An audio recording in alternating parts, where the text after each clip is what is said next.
गुरु भक्ति योग परमात्मा के साथ एकत्व स्थापित किए हुए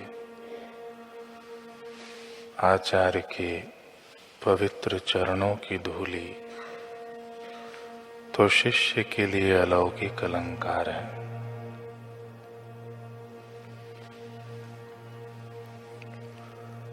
गुरु सेवा का एक भी दिन चूकना नहीं, किसी भी प्रकार के पंगु बहाने बनाना नहीं।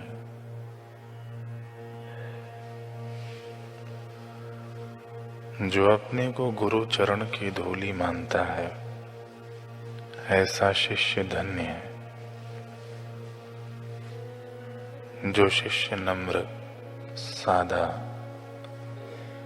आज्ञाकारी तथा गुरु के चरण कमलों के प्रति भक्ति भाव रखने वाला है, उस पर गुरु कृपा उतरती है।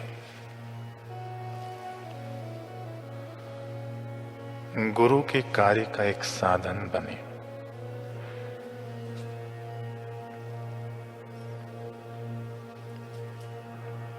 जो गुरु विशेषज्ञ हों, उनके मार्गदर्शन में आसन, प्राणायाम, ध्यान आदि सीखो।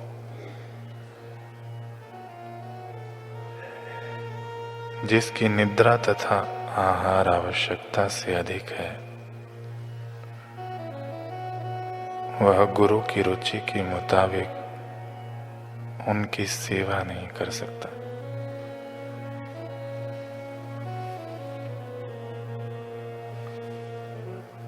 गुरु जब आपकी गलतियां बतावें, तब केवल उनका कहा मानो। आपका कार्य उचित है, ऐसा बचाव मत करो।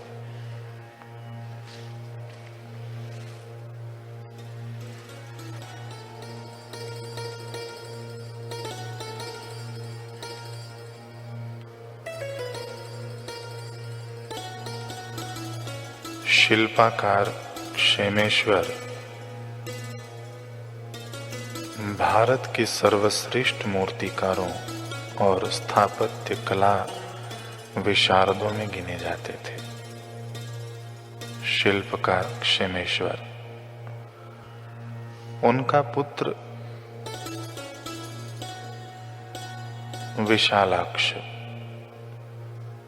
विशालाक्ष बचपन से ही मूर्ति कला में अनुपम प्रतिभा रखता था।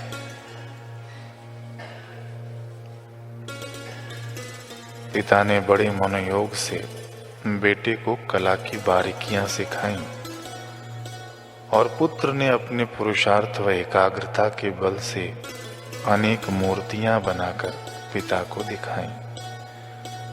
पिता ने ही गुरु का काम किया।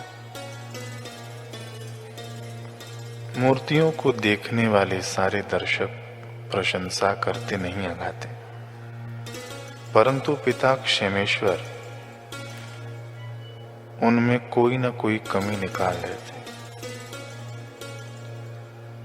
विशालाक्ष पुनः कड़ी मेहनत करता व मूर्तियों में कोई कमी न रह जाए, इसकी पूरी सावधानी रखता। लेकिन पिता क्षेमेश्वर फिर से मूर्तियों में कुछ न कुछ त्रुटि निकाल देते।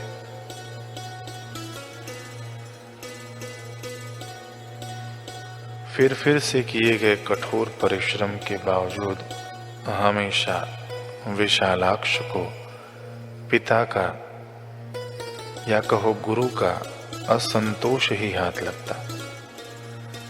लेकिन वह अपने मन में कोई फरियाद वृत्ति न लाते। फरियाद वृत्ति न लाते हुए पिता की प्रसन्नता पाने हेतु अन्य मूर्तियां बनाने उत्साह के साथ लगा रहता।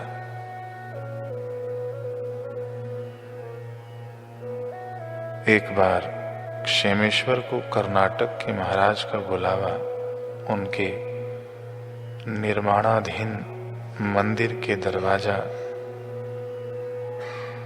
गोपुर और मूर्तियां बनाने हेतु आया, तो वे अपने पुत्र के साथ मंदिर सजाने में लग गए। मंदिर जैसे ही बनकर तैयार हुआ,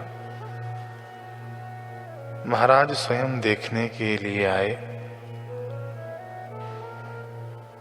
और विशालाक्ष द्वारा बनाई गई कलाकृतियों को देख के मंत्रमुग्ध हो गए। मंदिर की प्रतिष्ठा वाले दिन भरे राज दरबार में विशालाक्ष को राज्य शिल्पी का सर्वोच्च सम्मान दिया गया। विशालाक्ष ने अपना वह सम्मान अपने पिता के चरणों में रख दिया।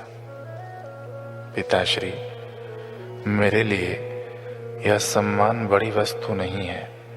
मेरी कलाकृतियों से आपके चित्त में संतोष, प्रसन्नता हो तो वही मेरे लिए बड़ा उपकार है और बड़ा उपहार है।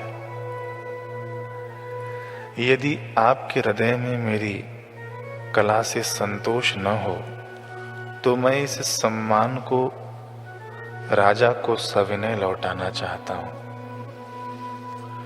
पिता क्षेमेश्वर ने विशालाक्ष को गले लगाकर आशीर्वाद देते हुए कहा, बेटा, तुम्हारी बनाई मूर्तियां तो अच्छी थीं, परंतु मैंने तुम्हारी प्रशंसा इसलिए नहीं की कि प्रशंसा पाने या सम्मानित हो जाने पर तुम्हें कहीं अभिमान हो जाने,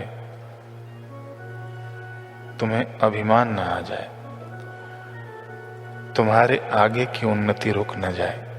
मैं तुम्हें केवल एक अच्छा, प्रशंसित, श्रेष्ठ या श्रेष्ठतर कलाकार के रूप में नहीं देखना चाहता था। मैं तुम्हें इस विद्या की पूर्णता के शिखर पर पहुंचा हुआ देखना चाहता था। विद्या ददाति विनयम।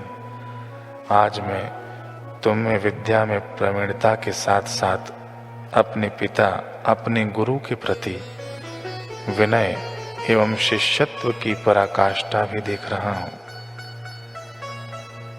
हे वत्स, हे पुत्र, जो लोगों की प्रशंसा एवं लौकिक सम्मान के भुलावे में आकर हितैषी गुरु की प्रसन्नता का ख्याल नहीं रखता अथवा उनके द्वारा अपनी कमी बताए जाने पर उनके प्रति द्वेष या तिरस्कार का भाव रखता है एवं उनके प्रति सम्मान व निष्ठा को खो देता है, उसकी विद्या आखिर में उसे आत्म संतोष, आत्म तृप्ति एवं कृत्यता की अनुभूति नहीं दे पाती। गुरु के संतोष मात्र से सीखी हुई विद्या एवं समस्त कार्य सफल एवं पूर्णता को प्राप्त हो जाते हैं। आकल्प जन्म कोटि नाम यज्ञ व्रत तपः क्रिया ताः सर्वा सफला देवी गुरु संतोष मात्रता। और वत्स, तुम्हारे प्रति मेरे आज तक के व्यवहार को मेरे अपनत्व का प्रतीक मानकर तुमने सात्विक श्रद्धा का परिचय दिया तथा निरंतर और भी उत्साह व लगन के साथ प्रयास करते रहे। इसका परिणाम है कि आज तुम उन्नति के शिखर पर पहुंच गए हो और गुरु के प्रति प्रेम, विनम्रता का यह सद्गुण तुम्हें उस ऊंचाई पर बनाए भी रखेगा। विशालाक्ष गदगद होकर पिता के चरणों में झुक गया। शास्त्रों में आता है कि पित्रा प्रताड़ितः पुत्रः शिष्योऽपि गुरुणा तथा स्वर्णम स्वर्णकारेण भूषणम चैव जायते। पिता के द्वारा डांटा गया पुत्र, गुरु के द्वारा डांटा गया शिष्य तथा सुनार के द्वारा पीटा गया सोना, ये सब आभूषण ही बनते हैं।